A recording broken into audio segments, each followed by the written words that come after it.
মেয়েরা চুরি করতে পারবে কার কাছে? স্বামীর পকেট মারতে পাবে। জি, দুজন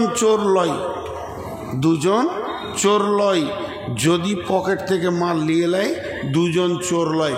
একটা হলো স্বামীর পকেট থেকে যদি বিবি নেয়, চোর লয়।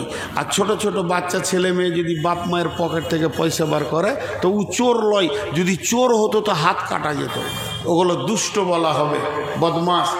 তবে আল্লাহ বলছেন কোরআনে, والحافظون للغيب بما حفظ الله والتي تخافون نشوزهن ومهلار দল فالصالحات قانتات حافظات للغيب بما حفظ الله। মহিলার দল, তোমরা এক কাজ করো, সালেহা হয়ে যাও, কানেতা হয়ে যাও এবং স্বামীর মালে রক্ষণাবেক্ষণ করো। কোনো মেয়ে স্বামীর বিনা ইজাজতে দান করতেও পারে না, স্বামীর বিনা পারমিশনে একটা টাকাও খরচা করতে পাবে না। কোনো মেয়ে স্বামীর বিনা হুকুমে স্বামীর টাকা বাপ ভাই মাকে দিতে পারে না। একটা টাকা নষ্ট করলে কিয়ামতের মাঠে জবাব লাগবে। আল্লাহ কালাম পাকে বলছে তোমাকে স্বামীর মালের হিফাজতকারী করা হয়েছে। তবে ওই মেয়েটা চুরি করতে পাবে, ওই মেয়েটা চুরি করতে পাবে যে মেয়েটার স্বামী হচ্ছে হাত কিপটে। কারণ সিজনে এখন লেবু চলছে, আর চারিদিকে লেবু আর আপেলের ঢেরি লেগে গেছে, হার কিপটে মাল কিনে দেয় না। শীতের সময় একটা সোয়েটারও কিনে দেয় না। এমন কষ্ট একটা ফেয়ার লাভলি, একটা আপনার কিনা ব্রোলিন ব্রো প্লাসও কিনে দেয় না। এই রকম হার কিপটে যদি হয় তো চুরি করতে পারবে। আল্লাহর নবীর কাছে তার চাচি হিন্দা এসে বলল, ও দয়ার নবী গো, তোমার চাচা আবু সুফিয়ান এমন হার কিপটে কিছুই কিনে দেয় না। নবীজি বললেন, চাচিজি, হার কিপটেদেরকে জলসা করে কোনোদিন উদার করা যাবে না। তুমি যত পারবে প্রয়োজন মতো চুরি করে চালিয়ে যাও। অতএব বিশ্ব নবী পারমিশন দিয়েছেন। ও মা আমার, বোন আমার, অতটা পরিমাণ যতটা খেতে মন যাবে, কসমেটিক্সে লাগবে, স্বামীর পকেট থেকে চুরি করা যায়। কিন্তু একটা কথা শুনেলেন, আল্লাহর নবী স্বামীদেরকে বলেছেন, ও আনফিক আলা আয়ালিকা মিনাত তাওলিক, আয়াত শুনে নাও যে তুমি তোমার স্ত্রী পুত্রর ওপরে অতটা খরচ করো যেমন ইনকাম করেছ। 9 নম্বরে আল্লাহর নবী বলছেন, ওয়ালা তারফা'আনহুম আসাকাল আদাবা, খবরদার আদবের লাঠিটা হাতছাড়া করে দিও না, তাদেরকে শাসন করো এবং আদবের লাঠিটা তুমি ঠিক করে রাখিও। ইসমাইলের ঠিকাদারের মা 500 টাকা দিয়েছে, পুরুষ মারা গেছে। আচ্ছা, ইসমাইল ঠিকাদারের মা 500 টাকা তার স্বামীর জন্য 500 টাকা দিয়েছেন। আমি দোয়া করছি, আমি 5টা মিনিট পরেই দোয়া করছি ইনশাআল্লাহ। আপনাদেরকে একটা ছোট্ট এলান করে নি মাঝে, ছোট্ট ভাই, হজ আর উমরা এমন একটা জিনিস, এটা ইবাদত। হজ আর উমরাটা কি আপনারা কথা বলেন, ইবাদত না এনজয় ট্যুর? ইবাদত।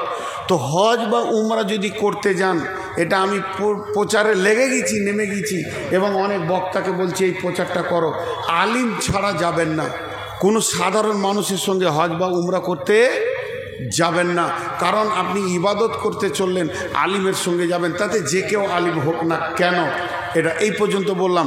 দ্বিতীয় নম্বর বললাম যে কোরআনটা যে এসেছে পৃথিবীতে, যাকে দেখে আমরা চলছি, এবং রসুলের হাদিস, রসুলের জীবনটা মক্কা মদিনাতে, আর গোটা কোরআনটা নাজিল হয়েছে মক্কা মদিনাতে। ও যদি আলিম না হয় তা আপনাকে মক্কা মদিনা বুঝাবে কি করে? বিধায় আপনারা আলিমের সঙ্গে যাবেন। আমার নাম্বার ওই ভাইয়ের কাছে পাবেন, ওই ভাইয়ের কাছে পাবেন, আমার নাম্বার আছে। আমি নিজে আল ইমাম ইন্টারন্যাশনাল ট্যুর অ্যান্ড ট্রাভেলস করেছি শুধু খিদমতের জন্যে, আপনাদেরকে সহিভাবে হজ বা উমরা করানোর জন্যে। আপনারা আমার যোগাযোগে আসতে পারেন, ইনশাল্লাহ সহিভাবে হজ আর উমরা করবেন। তবে একটা কথা বলে দিই, 80, 90, 1 লাখ সব জায়গায় চলছে। আমার 1 লাখ, 1 লাখ 10, 1 লাখ 20, 1 লাখ 30 কেন বেশি?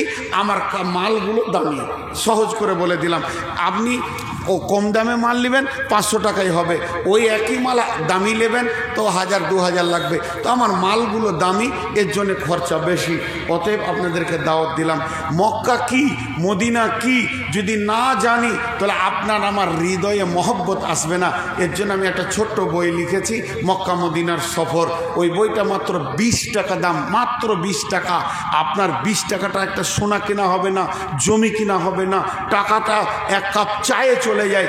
আপনি যদি একদিন 4 বিস্কিট না খান তো আপনার বইটা হয়ে যাবে। আপনি পড়তে না পারেন, টেবিলে বইটাকে কিনে রেখে দিয়ে চলে যান, ছেলের ছেলে পড়লো, মক্কা কি মদিনা কি পেয়ে যাবেন। কোরআন এবং হাদিস থেকে তুলে দিয়েছি। ইনশাআল্লাহ আমার বায়ান শেষ হলে বা ওই পেছন দিকে পাবেন, সামনের দিকে আমি কোনো ডিস্টার্ব করব না, আমার ছেলেরা আপনাদেরকে দেবে। কিন্তু 20 টাকা খুচরো করে নেবেন, খুচরো ছাড়া বইটা নিতে যেন না, কারণ ভিড়ের মধ্যে খুচরো রাখা মুশকিল হবে। এখন আমি যে কথাটা বলছি, কয়টা বললাম? টোটাল কয়টা বললাম? এখন দিও না, এখন দিলে মজলিস ভাঙবে। এখন বই দেবে না, কাউকে দেবে না, একদম অফ, একদম অফ, কারণ মজলিস ভাঙতে দিব না। কটা বললাম? আমার দিকে তাকান, কয়টা বললাম? 1 নম্বর শির করিও না, 2 নম্বর মা বাপকে কষ্ট দিও না, 3 নম্বর হলো আপনার কিনা নামাজ ছাড়িও না, 4 নম্বরে মদ পান করিও না, 5 নম্বরে যে এলাকায় যে বস্তিতে আল্লাহ না ফরমানি চলবে ওই এলাকা বস্তিটা ধ্বংস হয়ে যাবে। আর 6 নম্বরে খবরদার জিহাদার ময়দান থেকে পালাইও না, 7 নম্বরে মহামারী থেকে পালাইও না, 8 নম্বরে যেমন ইনকাম করবে ওই রকম স্ত্রী পুত্রর পেছনে খরচা করবে। 9 নম্বরে আল্লাহর নবী বলছেন মাঝরে স্ত্রী পুত্রকে শাসনের মাঝে রাখবে। 10 নম্বরে নবীজি বলছেন ও আকিফহুম ফিল্লাহে, আল্লাহর ভয়কে হৃদয়ে রাখবে। কে আল্লাহর ভয়? টোটাল 10টা বলা হয়ে গেল। ও আকিফহুম ফিল্লাহে, আল্লাহর ভয়কে সঙ্গে রাখবে। ভাই এখানে 5000, এক ভাই দিয়েছেন 15,000, আর 5000, 2000, 1000, 500, 700 যাই কিছু এলো, আল্লাহ তাবারাক ওয়া তাআলা এই দানগুলো কবুল করুন। কেউ আছেন আমার হাতে একটা 5000 দেনেওয়ালা আল্লাহর গোলাম? এই দেখেন, আমি টাকাটা কমিটির জন্য চাইনি। আর একটা কথা বলেছি, যেই আমি আজকে 53 বছর বয়স হয়ে গেল, আর জালসার ময়দানে 18-20 বছর ঘুরছি, এত আদর্শবান শিক্ষক দেখিনি। বিধায় আপনাদেরকে কোরআন শরীফ হাতে নিয়ে বলছি, এইটার মহব্বতে কেউ 5000 টাকা দেনেওয়ালা আছেন, নিশ্চয়ই মাদ্রাসায় ভালো পড়াশোনা হয়, কারণ আদর্শবান শিক্ষক আপনাদের কাছে রয়েছে। আল্লাহর গোলাম কেউ আছেন, এই কমিটিকে আল্লাহ হায়াত দারাজ করুক, এই কমিটিকে আল্লাহ সুস্বাস্থ্য দান করুন এবং মাদ্রাসাকে হেফাজত করুন। কত আছে? আমি 5000 বলেছি। 4 নম্বরে নবীজি বলছেন মাঝরে লা তাসরিবান্নাল খামরা ফাইন্নাহু রাসুল কুল্লি ফাহিশাতিন। হে মাজ, আমার উম্মতকে বলে দিও তারা যেন খবরদার মদ না পান করে। মদ হলো সমস্ত ফাহিশা কাজের মাথা। আর এক জায়গায় হাদিসে আছে ফাইন্নাহু মিফতাহুন নার, মদ হলো সমস্ত জাহান্নামের চাবিকাঠি। যে লোকটা মদের বোতলে হাত দিল সে যেন জাহান্নামের চাবি পেয়ে গেল। যে লোকটা মদ পান করে নিল সে যেন জাহান্নামের দরজা খুলে দিল। যে লোকটা মদ পান করলো পৃথিবীর যত গুনাহ আছে সমস্ত গুনাহকে সে স্বাগতম জানিয়ে দিল। আল্লাহর নবী বলেছেন মাঝরে খবরদার ইচ্ছা করে জ্ঞানবশত মদ পান করবে না। যে ব্যক্তি মদ পান করলো সে যেন সমস্ত ফাহিশা কাজের মাথাকে নিয়ে নিল।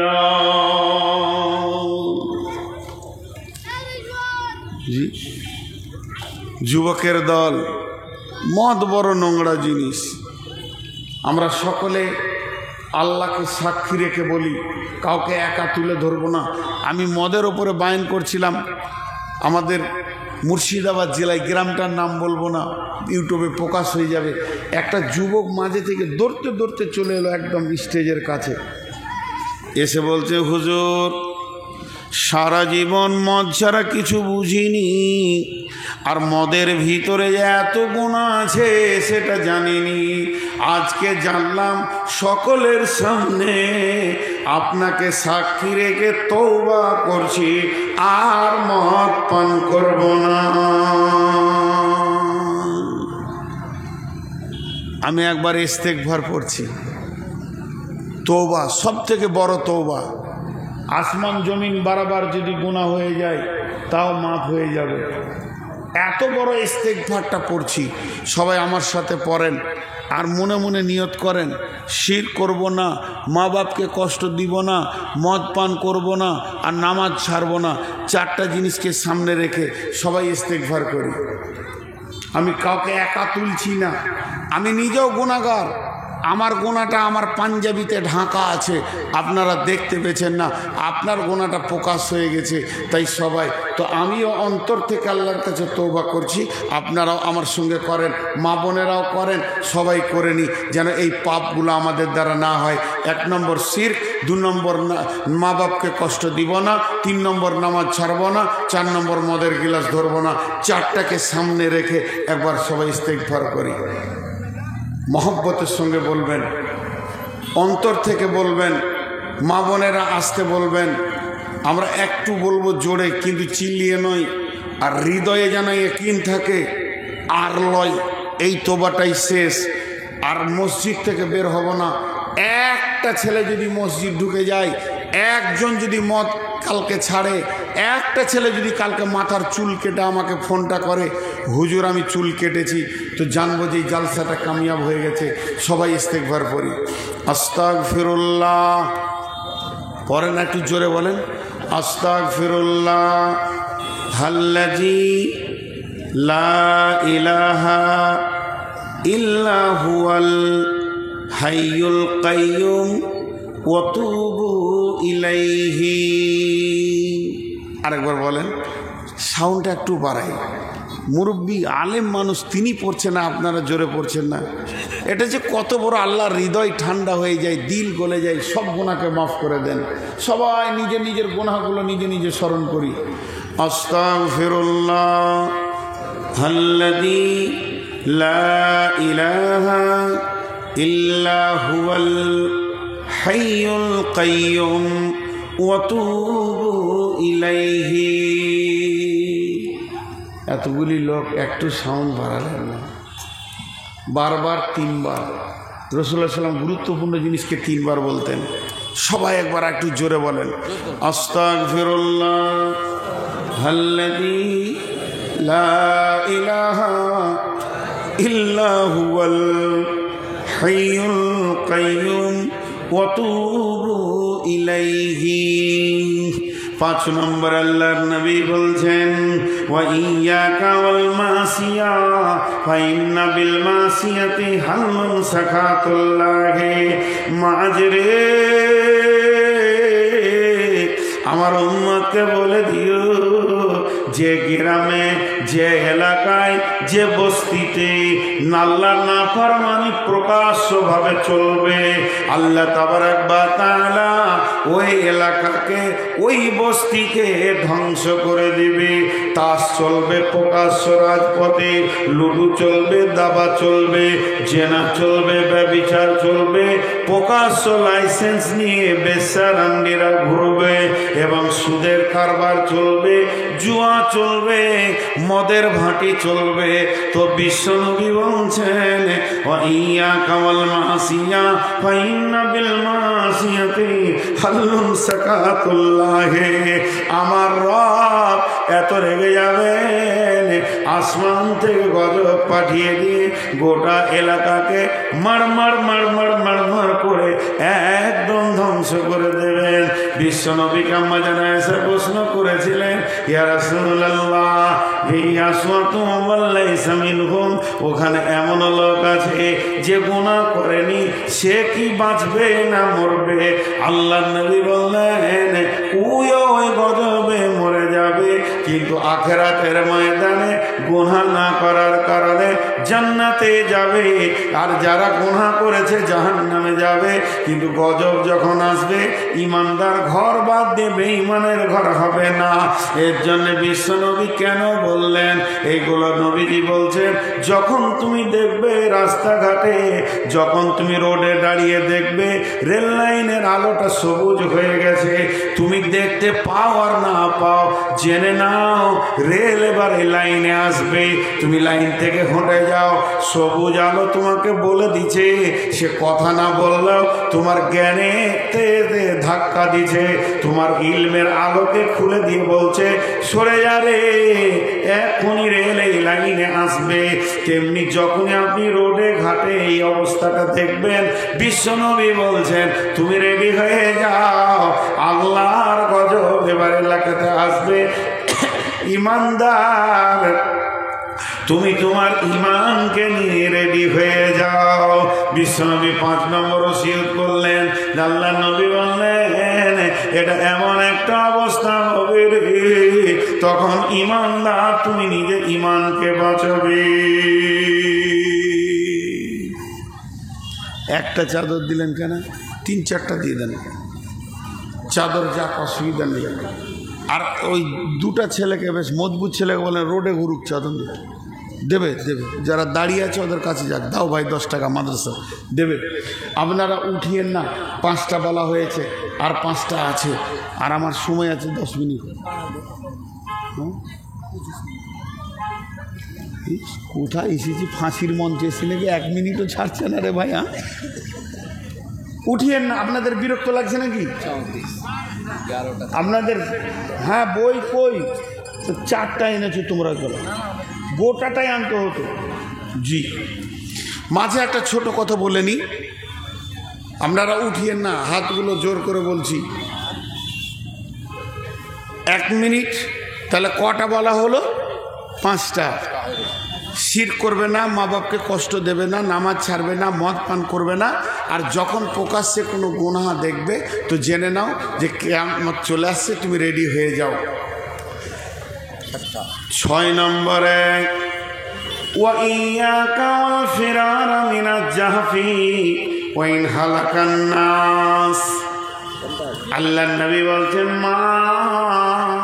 মাস, ভালো করে শুনে লাও, তুমি খবরদার জিহাদের ময়দানে যদি নেমে যাও, ওখান থেকে পালাবে না।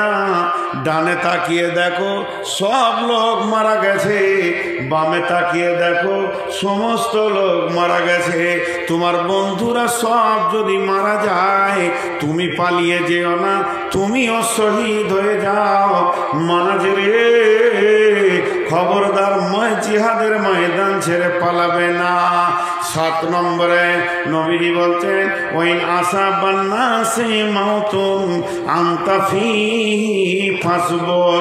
যখন তুমি জেনে নাও কোন জায়গায় মহামারী আসবে, এই যেমন আমাদের এসেছিল করোনা, কলেরা আসবে, বসন্ত আসবে, তারা নাকি না মানুষ দল দল মরবে। এই যখন দল দল মানুষ মরবে, তুমি যদি মনে করো এলাকা ছেড়ে পালিয়ে যাব, আমি বেঁচে যাব, আল্লাহর নবী বলছেন খবরদার না। এলাকা ছাড়লেও তুমি বাঁচবে না, এলাকাতে থাকলেও তুমি বাঁচবে না। কারণ মহামারী মানুষের মতের মালিক নয়, মহামারী কোনোদিন মানুষ মারতে পারে না। মানুষ মারার মালিক হলেন আমার আল্লাহ। তোমার কপালে মত না থাকলে তুমি মরবে না। তবে মহামারী আসলে পরে তখন সফর করাটা বন্ধ করে দিও, কারণ এক জায়গাতেই বসে যাবে। সফর করলে কিন্তু মহামারী বিচলিত হতে থাকবে।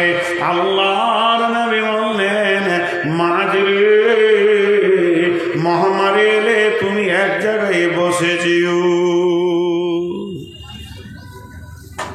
টাকা দেখাইছে আমাকে, মুখ বন্ধ করার লেগে দিবে আপনার টাকা কত আছে? এটা কোন ধরনের দান হলো? 11,000 লাও। আচ্ছা শুনেন, আর 9,000টা কি হবে? তাহলে ঘুরে নেন, হিসাবটা ঠিক রাখেন। হয় 20 কোথা জোড়া হলো? 11তে জোড়া হয়? কোনো স্কুলে পড়িনি। জি কত দিবেন বলেন? এটাকে 20 করে দেন। জি এদিকে শুনেন শুনেন, চলেই গেলেন যে। আচ্ছা আর 4 দিন যে 15 করে দেন ইনশাল্লাহ। আচ্ছা লিখেলেন। জি আপনারা উঠিয়েন না, আমি 10টা পুরা করব। এখন ওইদিকে 5টা বলার পর এখন কি বললাম? যে মহামারী থেকে পালাইও না, জিহাদের ময়দান থেকে পালাইও না, দুটো হলো, আর 3টে আছে। তারপর আল্লাহ নবী বলছেন ওয়ানফিক আলা আয়ালিকা মিনাত তাওলিক, মাঝরে তুমি যেমন ইনকাম করবে ওই রকম বিবির পেছনে খরচা করবে, ছেলে মেয়ে বউ বেটির পেছনে খরচা করবে। তোমার প্রতিদিনের ইনকাম, তোমার মাসের ইনকাম, তোমার বছরের ইনকাম, খবরদার তুমি বকিল হয়ে যেও না। আপনাদের দেশে হার কিপ্টে আছে না? কিপ্টে মাল নাই? হার কিপ্টে যদি না দেখেছেন তাহলে বাংলাদেশে হার কিপ্টে নাটক দেখে নেবেন একবার। জি হার কিপ্টে কাকে বলে? তো এইটা হতে মানা আছে। মা বোনদেরকে একটা কথা বলছি, আপনাদের ভিতরে চাদর আছে, টাকা দিতে থাকেন আর গাদা গাদা করে টাকা দেন। এখন আপনারা আমাকে প্রশ্ন করবেন টাকা কোথা পাবো? চুরি করেন আর দেন, গোনা হবে না। জি